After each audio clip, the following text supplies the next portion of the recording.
Now we are going to see about the desertification. It is a form of land degradation, conversion of cultivated land into desert land. Is referred as the desertification, devegetation, depletion of groundwater, salinity, soil erosion leads to desertification. Let us see some of the harmful effects of desertification. Around 80% of cultivated land turned into desert. Around 600 million people are affected. Let us see the causes. First one is the deforestation. Destroy forests, reduce the rainwater and groundwater and increase the soil erosion. Second one is the overgrazing. Destroy the grass. Changes in green land into dry land and increase the soil erosion leads to desert formation. Water management. Over-utilization of groundwater in the coastal area leads to salinity. It is unfit for the irrigation. This leads to desertification. Mining and quarrying leads to the desert formation. Then climate change. Failure of monsoon frequent drought leads to the formation of desert. Pollution. Excessive use of fertilizers, pesticides and toxic water leads to the desertification.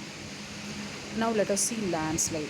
Downward and outward movement of slow composed earth materials such as rock and big stones and soil is referred as the landslide. First we are going to see about the man-induced landslide. Construction on road, mining process dispose the waste of slope area of mountains leads to the landslides. Let us see some harmful effects of it. Increase the turbidity, destroy the communication links, loss of habitat and biodiversity, loss of infrastructure and economic loss. These are the harmful effects of landslides.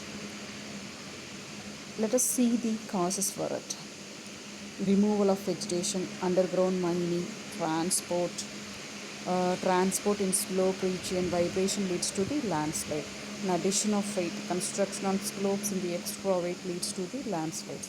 And groundwater level, when you exploit the groundwater level leads to the landslides.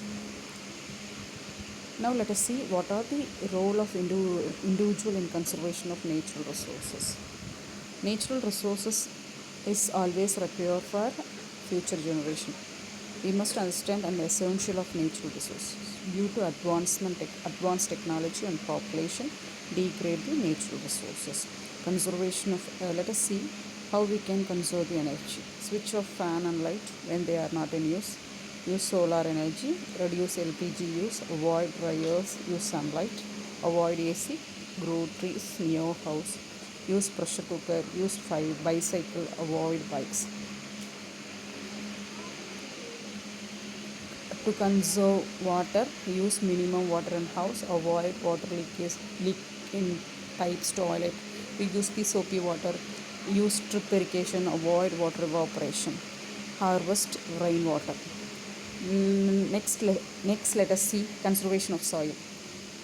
Grow plants, herbs, trees and grass to avoid soil erosion. During construction, don't cut off the trees. Don't flow water with force. Soil erosion can be prevented by sprinkling irrigation. Use green manure. Use mixed cropping. When we follow all these things, we can conserve the soil. Let us see how we can conserve the food resources. Avoid overeating. Don't waste the food. Donate excess food to others. Cook only for need. Don't store large amount of food. Let us see how we can conserve the forest. Use non-wooden products. Plant more trees. Grazing and fishing must be controlled. Minimize the use of wood fuel. Avoid the construction of road, dam and building in forest areas.